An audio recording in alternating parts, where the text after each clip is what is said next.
Sex. Sex. Sex. Sex, sex, sex, sex, sex, sex, sex, sex, sex. It's Thursday and I am Molly, and this week's topic is sex ed. So I like to do and say things that make people feel uncomfortable, and for some reason the word sex makes people uncomfortable, so sex.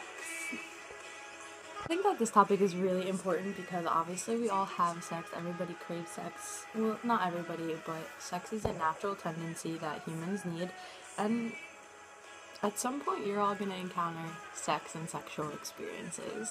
I think that the way that Americans and the American school systems go about teaching about sex is very, very detrimental. I was taught about sex was like, stay abstinent. They teach abstinence as the number one, and like, you know that kids are going to have sex, so you need to prepare them for what emotionally, physically, and anything else that sex is going to bring them. STDs, that was one thing that I, now looking back, am very unhappy with my education about. I learned mostly about HIV and like gonorrhea and syphilis, and those are the only ones I ever remember learning about, and that now pisses me off. We're taught like, okay, this is a penis and this is a vagina. This is everything about a male's penis that you need to do to please a male. And this is just a vagina. Women have vaginas and they have babies. I'll be damned if I ever learned where the clitoris was, what it did, like anything. I got to my senior year health class when I had the most brilliant sex ed teacher that I've ever had, and I think it was because she's a lesbian. So this sex ed class was awesome because first we learned about women, and then we learned about males, and then we learned about having babies, and then to my surprise I was very, very shocked. Most of our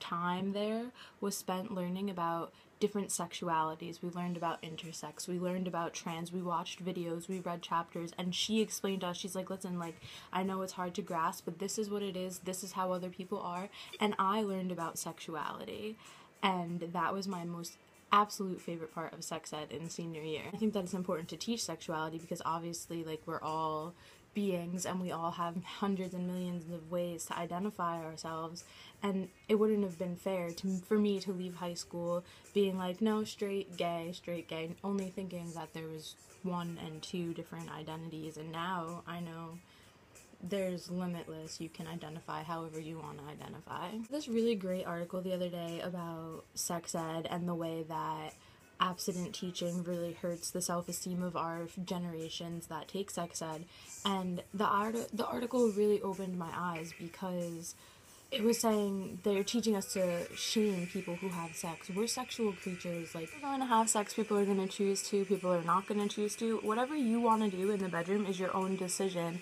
and no one should make you feel bad about the way that you partake in sex. You can have sex a million different ways. You can have sex with who you want, with what objects you want, as long as you're safely using objects and having safe sex. That's one thing that my school really did stress, was like, if you're going to have sex, please have safe sex. It's not learning about STDs, like, really is something for me. Like, we learned about it. It'd be unfair for me to say that we didn't learn about it, but the way that we learn about sex, it's like, don't do it. If you're gonna do it, this is what's gonna happen. You're gonna get HIV, you're gonna get AIDS, and you're gonna die.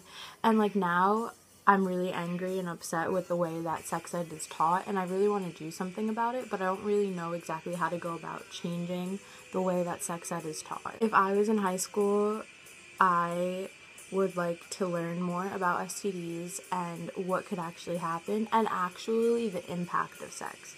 Sex is fine if it's consensual, if it's something that you're looking for, but they don't teach you like that it's emotionally, you're going to be attached to whoever you first had your sexual relationship. They don't teach like the emotions and like what sex as a whole is. Another thing that I really hate about sex is how stigmatized STDs are.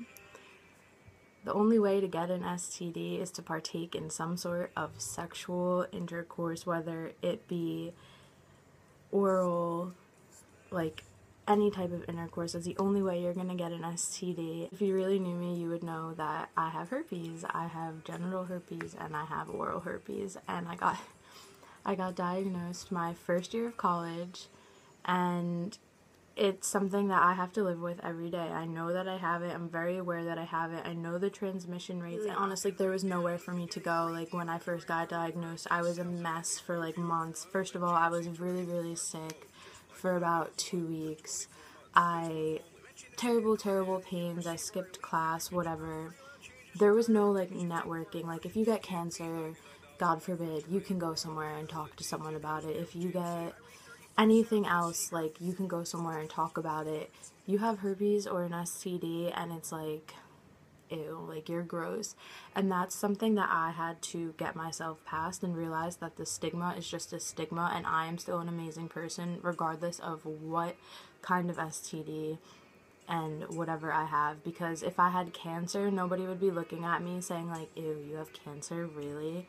And not that anybody has looked at me and said that, but personally I haven't really told anybody but the people that I needed to tell that I have herpes, except for you guys. This is the first time I've ever told anyone. And I know that getting news like that is something that's really hard to deal with, and this is me personally saying, like, if any of you are in that same boat, think you might be in that boat, reach out for me. I know what it's like not having a network or anyone to talk to about it, and I'm more than willing to talk to you guys about anything, even if it's not an STD or herpes, because obviously I have experience in that, but anything that you need to talk about, I am totally here for you guys. Once I was sitting in the doctor's office crying hysterically and having my oh shit moment, like, I'm that girl from health class that everybody is gonna be like, ew, that's disgusting, like, you have herpes. I'm that girl. But once I realized how unfairly we're taught about sex, I had to work past this, and the only people that need to know that I have this are people that I'm gonna be sexually in contact with, and breaking the stigma, and that's something I really, really want to try to do. Sex is great. We should not be taught to be afraid of it. We should not be taught that you can only do it when people tell you that it's appropriate for you to do it. You should be able to have sex with who you want, when you want, how you want. Embrace your sexuality, embrace the way you want to partake in sexual activity. A really big part of sex for me is actually owning up to it, like being responsible for what you're doing, with who you're doing, and realize that somebody's sharing their body with you, and it takes more than just getting undressed to have sex with somebody. So yeah, I'm always willing to talk to you guys about anything. You can reach out to me, because you should not feel bad for the sexual relationships that you have. You have nothing to feel ashamed of, and I don't want any of you to feel ashamed for your sexual actions. Sex could be very great, it's very liberating, and sex is whatever experience you want it to be. I'm here every Thursday, always here for any of you guys. I know sex is sometimes a touchy subject, and me, like, I love talking about things that people don't like to talk about, but I really just wanted to push in this video the importance of being responsible for your own sex life, always having consent, and breaking the stigma, because people who have STDs are no different than any other person that has any other type of illness. And I just wanted you guys to know that about me. I felt like it was important to share, because I've never shared that with anyone. And yeah, this has been Molly on Thursdays on Queer Theory, and I look forward to seeing you guys next week and seeing what next week's topic has to bring. Lots of safe, consensual, crazy sex people, okay? You're young, and you're sexy, and you're hot.